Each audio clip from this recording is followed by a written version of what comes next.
आशा करता हूं आप सब बहुत अच्छे होंगे। मेरा नाम है सिद्धांत अग्निहोत्री, स्टडी ग्लोस पे आपका बहुत बहुत स्वागत है। तो चलिए हम एक आईएएस ऑफिसर की बात करते हैं जिनका नाम है पूजा खेडकर। अब इनको लेके काफ़ी ज़्यादा कंट्रोवर्सी हो रही है। वो क्या कंट्रोवर्सी है हम इस पे भी बात करेंगे।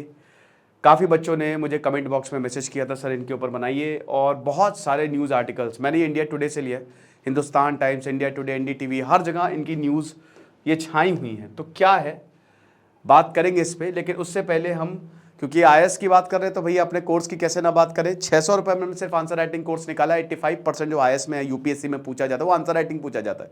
आमतौर पे कोर्सेज 10,000 15,000 के मिलते हैं। टेलीग्राम ग्रुप आपको ज्वाइन करवाया जाएगा, तुरंत आपका आंसर चेक होगा, आंसर कैसे लिखना है वो आपको बताया जाएगा। पिछली बार बहुत बच्चों ने एनरोल किया था, काफ़ी ज़बरदस्त उन्होंने आंसर लिखे और they went through the exam.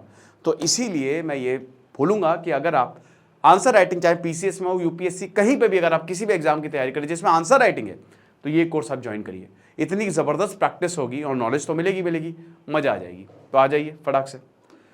तो यहाँ पे पूजा खेडकर की बात करेंगे।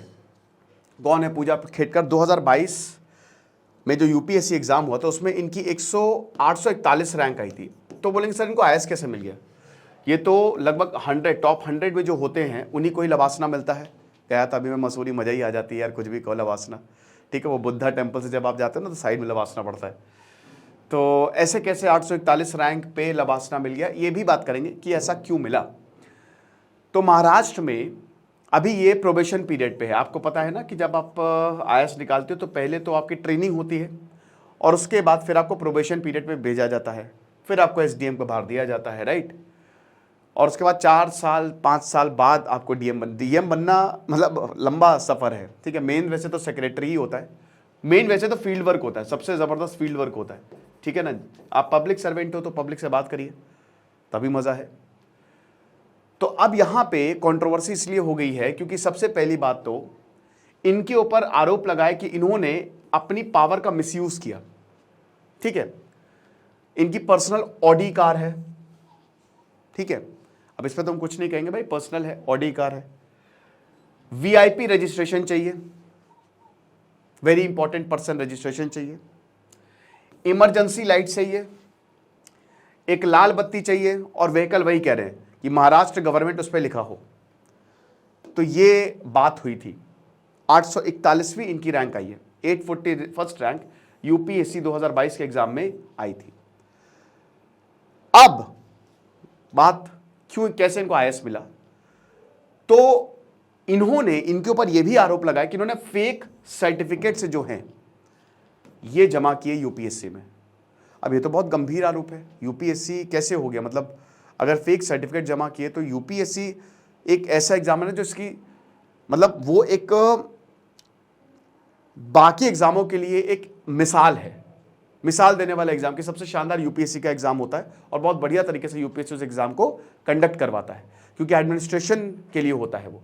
और अगर उसमें फिर ऐसा होगा तो फिर कैसे चलेगा? साथ ही साथ फेक डिसेबिलिटी सर्टिफिकेट और ओबीसी सर्टिफिकेट सिविल सर्विस को क्लियर करने के लिए, ऐसा इनके ऊपर आरोप लगा है। अब इसीलिए जो डिसेबिलिटी होती है ना उसमें जो कट ऑफ है आईएएस के लिए वो कम है। ठीक है, that's why she got the IAS. समझ गए आप? इसीलिए तो यहां पे इनके ऊपर यह भी आरोप लगा है कि इन्होंने फेक सर्टिफिकेट्स जो है वो जमा कराए और आईएएस इनको मतलब आईएएस रैंक मिली, ये बताया गया है। तो clear the civil service examination. अब ओबीसी के तहत और विजुअली इंपेयर्ड कैटेगरी के तहत इन्होंने इस एग्जाम को दिया। ओके, मेंटल इलनेस सर्टिफिकेट भी इन्होंने जमा करवाया। 2022 में जब ये होता है तो आपकी चेकिंग होती है, प्रॉपर चेकिंग होती है। ठीक है, 2022 में AIIMS, all India institute of medical science ने इनको बुलाया कि अपनी डिसेबिलिटी सर्टिफिकेट जो आपने, आपका वेरिफिकेशन होगा, वरना ऐसे तो कोई भी डाल दे आईएएस मिल जाए, रैंक अच्छी आ जाए। ठीक है, इन्होंने बोला कि मुझे कोविड-19 इन्फेक्शन है तो मैं नहीं आ सकती। ओके, इनके पिताजी Dilip Khedkar farmer state government officer हैं। लोकसभा इलेक्शन इन्होंने लड़ा। अपनी प्रॉपर्टी 40 करोड़ जो एसेट है इनके 40 करोड़ के हैं। पूजा खेडकर जो हैं, जो सिविल सर्विस एग्जाम के लिए अपियर हो रही हैं, ओबीसी कैटेगरी के अंडर उन्होंने एग्जाम दिया। क्रीमी लेयर सर्टिफिकेट की लिमिटेशन कितनी है कि एनुअल पेरेंटल इनकम आपकी 8 लाख रुपए होनी चाहिए। समझ रहे हो? यहां कितनी है आप देख सकते हो, कर सकते हो आप यहां पे कंपैरिजन। तो जैसे ही आईएएस ऑफिसर का प्रोबेशन हुआ, प्रोबेशन पे जाते हैं वो। अब क्या हुआ कि जब ये मांग दी गई, ये मांग रखी गई इनके द्वारा, तो लोकल अथॉरिटीज ने इसके ऊपर बोला कि सर ये क्या हो रहा है, ये तो बहुत गलत है, ये डिमांड्स तो रूल्स में है ही नहीं, ऐसे कैसे स्पेशल प्रिविलेज दो, हम नहीं दे सकते। सेपरेट एकोमोडेशन की बात की, एडिशनल स्टाफ की बात की कि भाई आईएएस नहीं बनी है अभी इतनी डिमांड, तो कैसे होगा। तो इसके बाद ये पूरी जो कंप्लेंट्स हैं वो सेक्रेटरी, स्टेट चीफ सेक्रेटरी उनको गई, सुहास दिवासे। अब जैसे ही इनके ऊपर खबर पहुंची, इन्होंने क्या किया, ट्रांसफर कर दिया। पुणे एक ड्रीम प्लेस है भाई, पुणे में अगर आपको प्रोबेशन पीरियड मिल जाए क्या ही मतलब कमाल ही है ना। फिर जो मेट्रो सिटीज है, हर आईएएस ऑफिसर यही चाहता है कि उनकी पोस्टिंग वही हो।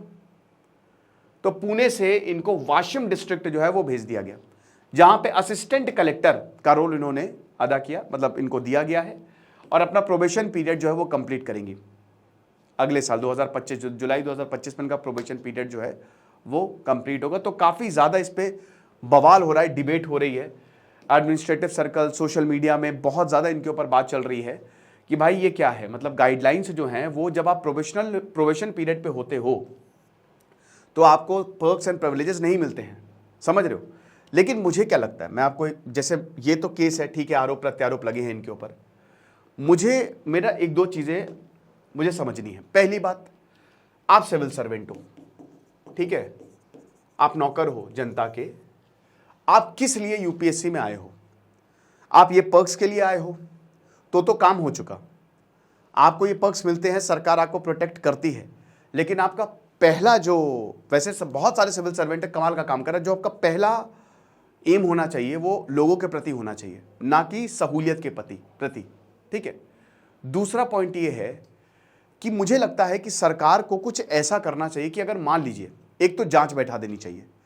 अगर कोई, जैसे कई बार एक हमने देखा कि आईएएस ऑफिसर कुत्ता टहला रहे थे तो पूरा ग्राउंड खाली करवा दिया, उनका ट्रांसफर कर दिया। ऐसे बहुत सारे, एक बार हमने देखा कि एक ऑफिसर ने जबरदस्ती चाटा मार दिया। एक हमने देखा कि वो पूरी परमिशन थी कोविड में, है ना, त्रिपुरा के वो थे डीएम थे, शायद डीएम नहीं थे, मतलब कोई थे आईएएस ऑफिसर, मैंने कवर भी किया था वो। तो कोविड में शादी हो रही, डॉक्टर्स की शादी थी, उनकी पूरी परमिशन थी, चांटा मार दिया। एक हमने देखा कि लिया फोन तोड़ दिया। मुझे लगता है कि देखिए आईएएस ऑफिसर, तो इसका मतलब ये तो है नहीं कि आपके पास एब्सोल्यूट पावर है। सरकार को कुछ ऐसा लॉ बनाना चाहिए, ट्रांसफर से काम नहीं चलेगा, इनको सस्पेंड करिए, द मोस्ट इंपॉर्टेंट थिंग। जब तक आपकी जांच पूरी नहीं होगी, और अगर आप जांच में दोषी पाए जाएंगे तो आपके ऊपर कार्रवाई होगी, आपकी जॉब भी जाएगी। इससे क्या होगा, सबसे पहले तो जो वेटिंग में है, जो बढ़िया लोग हैं, उनको मौका मिलेगा। कोई भी आप पोजीशन में हो, कमी नहीं है भाई, भारत में बहुत जबरदस्त टैलेंट है। 2-3 मार्क्स में आप आईएएस नहीं बन पाए, इसका मतलब ये नहीं कि आपके अंदर कम टैलेंट है, उस बंदे के अंदर ज्यादा टैलेंट है, ऐसा नहीं है। तो भाई सबसे जरूरी बात यह है कि अगर, क्योंकि ऐसे लोग क्या देश की सेवा करेंगे जो, आप समझ रहे हो ना, पावर का गलत इस्तेमाल करते हो। तो सबसे पहली बात तो उनको सस्पेंड करिए आप। ऐसा कुछ होना चाहिए, सिर्फ ट्रांसफर करने से काम नहीं चलेगा। अगर कोई आरोप लग रहे हैं, गंभीर आरोप लग रहे हैं, तो आप तुरंत सस्पेंड करिए, जांच बैठाइए, और अगर उसमें लिप्त पाया जाए, इससे क्या होगा ना, इससे जो ऑफिसर्स हैं, अभी हर किसी के ऊपर कार्रवाई हो सकती है, आईएएस के ऊपर नहीं हो सकती। आपने सुना है कभी? नहीं हो सकती, बहुत मुश्किल, नामुमकिन सा होता है, ठीक है। बहुत तरीकों से उनको इम्यूनिटी है, देनी चाहिए। तो मैं ये नहीं कह रहा हूं कि कोई भी कल उठा के केस कर दे, जनता केस कर दे उठा के, नहीं। ये सरकार, अगर ये मामला जाए सरकार के ऊपर, तो सरकार, इससे थोड़ा ऑफिसर्स में और ज्यादा अकाउंटेबिलिटी आएगी कि भाई नहीं, हमको औकात में रहना है, समझ रहे हो, हम जनता के लिए काम करते हैं, तो जो रूल्स एंड रेगुलेशंस है उस हिसाब से चलना है, उनको तोड़ना नहीं है। मेरा यह आग्रह रहेगा सरकार से कि कुछ इस कदम में सोचें आप, है ना, कि सिर्फ ट्रांसफर कर दिया नहीं, इससे काम नहीं चलेगा। आप देखिए, सस्पेंड करिए। कोई अगर आता है, ऐसे बहुत सारे केसेस हमको देखने को मिलते हैं भाई, 100 में से 90 आईएएस ऑफिसर, 95 बहुत बढ़िया होते हैं, नो डाउट, मेरा खुद भी वास्ता रहता है, इंटेलेक्चुअल होते हैं, इतना पढ़ के एग्जाम निकालते हैं, लेकिन कुछ होते हैं जो, और वो हर जगह उतना स्कोप होता है, इतनी फ्लेक्सिबिलिटी होती है, तो समझना पड़ेगा। खुश रहिए, पढ़ते रहिए। दिस इज सिद्धांत अग्निहोत्री साइनिंग ऑफ। आपको क्या लगता है मुझे कमेंट बॉक्स में बताएं। Thank you so much.